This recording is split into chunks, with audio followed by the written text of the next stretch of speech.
মনে হয় নাই।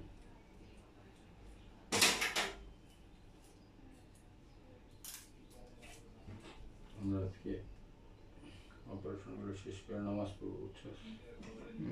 একসাথে ওজু আছে, ওজু আছে না ওজু থাকলে ওজু ভাঙে গেছে না। গোসল করছস?